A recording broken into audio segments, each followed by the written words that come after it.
Now, today's video, what we're going to cover is what's called the Triad. The Triad is what took me from being 365 pounds on antidepressant medicine, suicidal, in a toxic relationship, and being able to break free of all of those binds to start my ascension to being one of the top reps in the entire company last year. I'll go back and I'll tell the story. So in 2016, in July, I went to my first in-person Tony Robbins event. It was called Unleash the Power Within. And one of the first things that they teach you is there's this thing called the Triad. And it's basically, he talked about state management. Now, when you think about state management, what it is basically your mental and emotional state. How do you feel? Now, what dictates how you feel? Is it outside forces that, if somebody cuts you off in traffic, does that make you feel angry, or does it come from within? They say that nobody can make you feel angry. So if you know, what makes you depressed?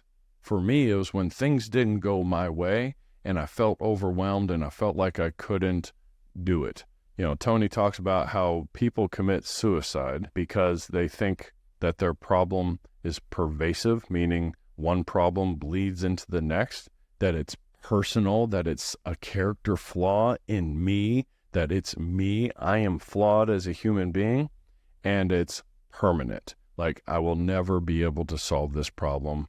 Woe is me. The only way I'm going to be able to solve this problem is to put a gun in my head and a bullet through my brain. That was how I thought at the time. And he was like, well, what about other things? What about the weather? When the weather's nice, yeah, I'm in a really good mood.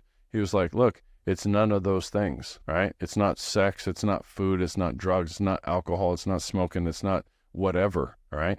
It comes from inside.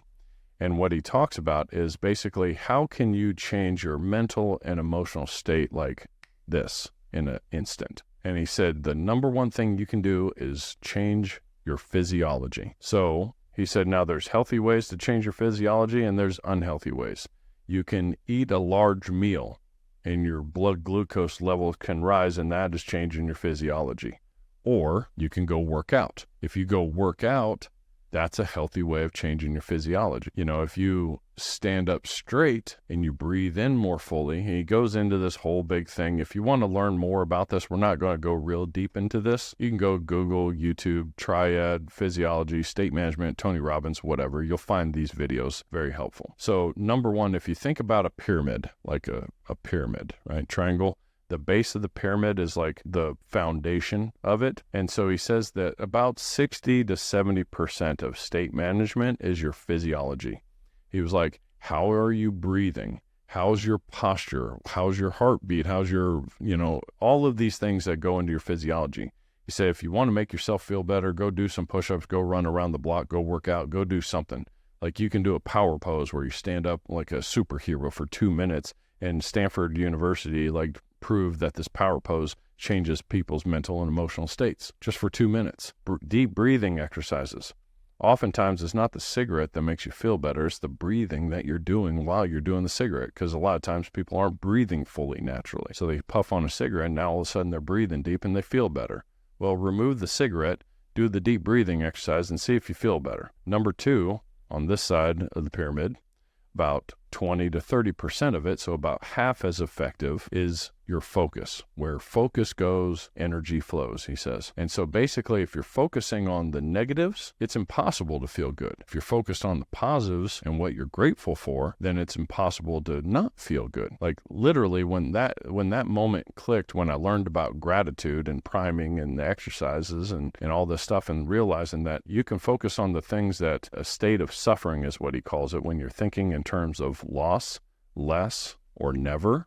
When they changed the comp plan at Leaf Filter last year, I thought, man, I just lost 20% of my income. They already did this once. They already changed our par from 10% to 8%. That was 20%. Now they're doing it again. I just lost another 20% of my income. Less. I'm going to make less money next year than I am this year because of the less comp plan, lower quality appointments and leads and stuff like that, whatever. And then never, man, I'm never going to be able to make $400,000 a year at Leaf Filter is what I thought. right? So when I was thinking in these lost less and never, I was in a state of suffering, right? I could have been focusing on, hey, you can increase your skills and make more money and run the same amount of leads and still, blow these things out of the water and make 24% commission. You really didn't lose money. In fact, you might make more money because you'll still make 24% commission, right? And if they raise the prices, you'll make even more money on commissions, because it's 20%, 24% of retail, right? So you're not going to make less money. I could have changed all of these things. I could have focused on what I was grateful for. You're still going to make 24%. They're still going to provide you leads. You have an opportunity to be an ops manager,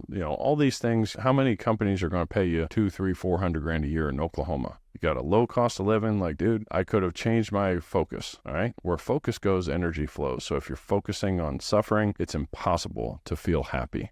And if you're focusing on what you have in your life rather than what's missing, and you're grateful for what you have, and you focus on that feeling, then it's impossible to suffer. So those two things, physiology and focus. And number 3 is language and meaning, right? When I use the example of the language of what I was doing when I was suffering, that wasn't empowering language. You have to choose better quality words to empower yourself. Meaning, of this, right? I used the meaning of it was, well, this means that it's time for me to start my coaching business. That's what I took it as. And for me, that was an empowering meaning, and that changed my state.